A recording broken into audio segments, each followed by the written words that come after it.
Winston Churchill said, "The pessimist sees difficulty in every opportunity. The optimist sees opportunity in every difficulty." I can confidently say that our very special school is blessed with optimists.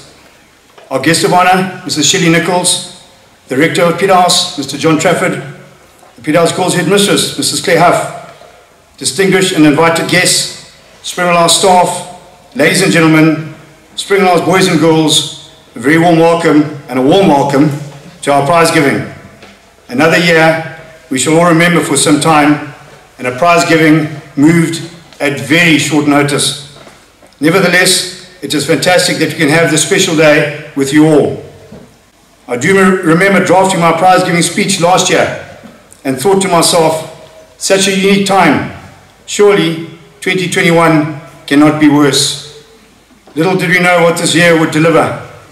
The year began online, the pandemic took its toll on our community, record term lengths were navigated, the group of schools found themselves under the spotlight on numerous occasions, and we faced an ever-changing set of goals. At this juncture, our thoughts go to all those families who lost during the year. We think and pray for you often. As we near the end of 2021, a period of reflection is needed. The pandemic circumvented the globe. COVID-19 was not selective. Every person was affected in some way, shape or form.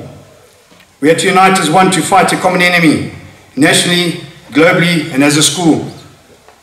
Although our world has evolved, there is more empathy than ever before, and principles like love, kindness and compassion have been magnified enormously. Yes, the return to DigiSchool was not how we wanted to start the new year, but we had done it before and done it extremely well. This was not an individual effort, but took hard work, effort and sacrifice on all fronts by everybody. Team Springvale was back on centre stage, leading the way, whilst keeping the children's academic and social needs as our central focus. Little did we know that the Lent term would end up being 21 weeks in length. It tested everyone. The return to online after much needed break for the start of the second term was successful, and having the children back at school in late August and early September was a breath of fresh air. Academically, it has been a good year, as evidenced by some very good results in our end-of-year reading ages, end-of-year exam results, and Stage 6 Cambridge progression tests. In our NRAA Literary Competition, we did very well, receiving 8 honours grades. Special mention must be made of Zoe Moyo, as she was awarded a national award for a Grade 6 prose and the trophy for the best junior writer in the country. A superb achievement indeed. In our NRAA Visual Art Competition, we received 8 honours as well, and Chase Mertens won the national award for his Grade 5 entry, another fantastic award.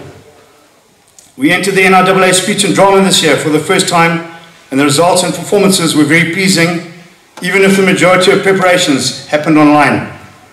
Special mention must be made of Joe Mackay's achievements under the Black Sheep Theatre. Joe was awarded an honours for his monologue. It is the second year in a row that the Grade 7 Common Assessment papers were not written due to the lockdown, but we are delighted that the Grade 7s received places at their respective first choice senior schools. Well done to you all. The Grade 7s are currently in the middle of their ZimSec examinations, and the Chishona results were as follows. In the L1, 3 distinctions, 1 credit, 13 passes. L2, 4 distinctions, 3 credits and 7 passes. Well done to the Grade 7s in the Shona department. I was pleased that our outdoor education program was completed.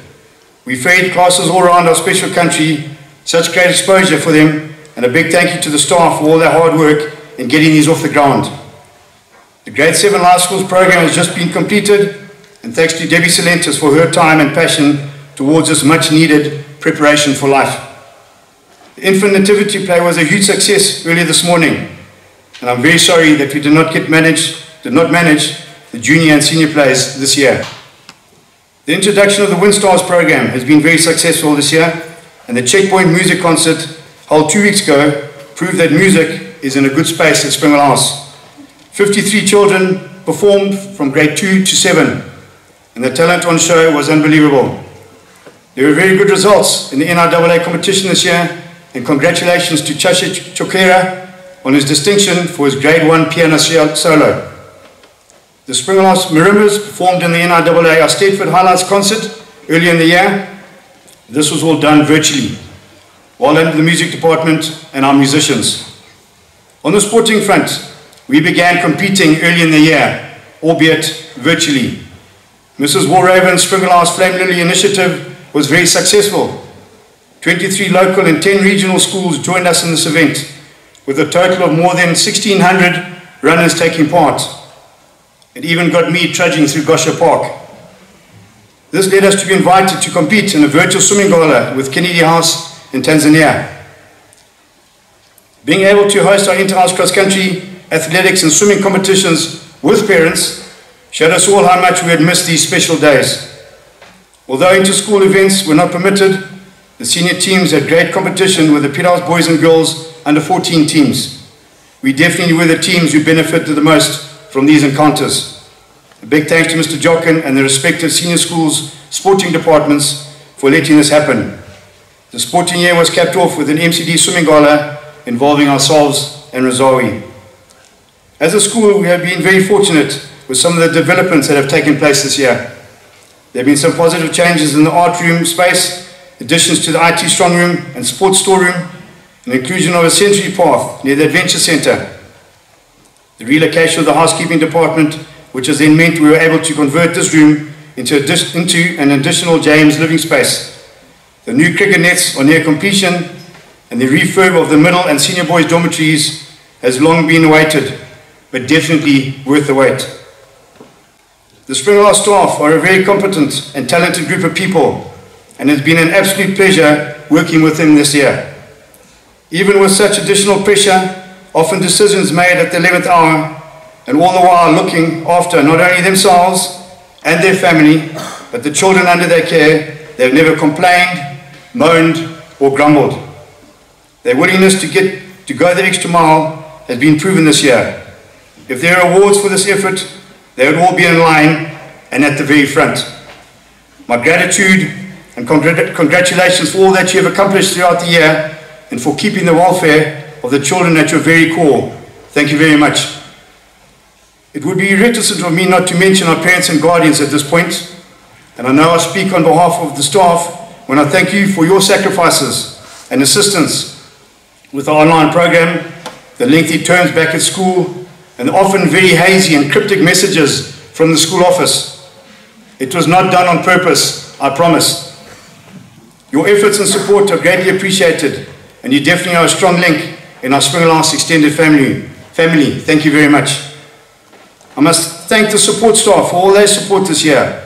Linda Willock in the sanatorium, at the coalface during these very unpredictable and often very confusing times. Maria Churi as our housekeeper, Irene Nkosi in the kitchens, Leon Krief in the States Department, Andy Schultz Transport, Andrew Bailey Procurement, John Wheeler who has catered for our maintenance requirements, Joe Baxter in the Gardens, and Sue Heathcote and Stacey Bailey in Accounts. Your efforts and attention to detail do not go unnoticed, and we thank you for all your hard work this year. Please convey our sincere appreciation to your different teams for jobs very well done. To our very special Springvale pupils, I know I speak on behalf of the staff when I also congratulate you on a fine year, considering the obstacles we have clambered across and over. You are all such unique and special people who make the school the happy place it is. Your laughter, smiles and positive outlook on life have kept us going through these unusual times. You all definitely deserve the upcoming holiday break. Looking toward next year, 2022, the school is in a wonderful position. There's staff stability, and we welcome a full grade 1 class into the school, positive intake in grade 6, as well as some new pupils in many of the other grades. This year's new pupils have certainly settled in well to our family centre school. Under the conditions we have experienced, I find this very positive and exciting. Unfortunately, we've had no major PTA functions this year, but I look forward to working with the committee next year as there are some positive functions in the pipeline. We have touched base with some of our old pupils this year, and we look forward to growing this relationship in the future. If you remember my opening quote, you will now understand my statement that we have positive and forward-looking people in our school and community. Happiness breeds success, and we certainly are a happy school. In closing, Kathy sent me something 2 weeks ago that resonated with me and is directed to the children who sit in this chapel this afternoon. It is a time of certificates, trophies, recognition and awards. And we all like celebrating with the recipients of these special awards. You have achieved and deserve the credit. However, we must not forget the children who do not receive any form of recognition. We still see you. To the child who conquered a fear of heights or sleeping in the dark, we see you. To the child who learned to say sorry or the one who walked away from a fight, we see you. To the child who continuously battles at school but gets up every day with a smile on their face, we see you. To the child who struggles with mathematics, spelling or reading but persevered anyway, we see you. To the child who learned to give and share for the first time, we see you. To the child who lost a friend or loved one this year but carried on every day bravely, we see you. To the brave parents that try every day to do their best for their children, we see you. May you all revel in small but significant victories every year, but especially this year. For every year there is progress and growth. We don't need a podium, award, or an audience to be seen. Thank you.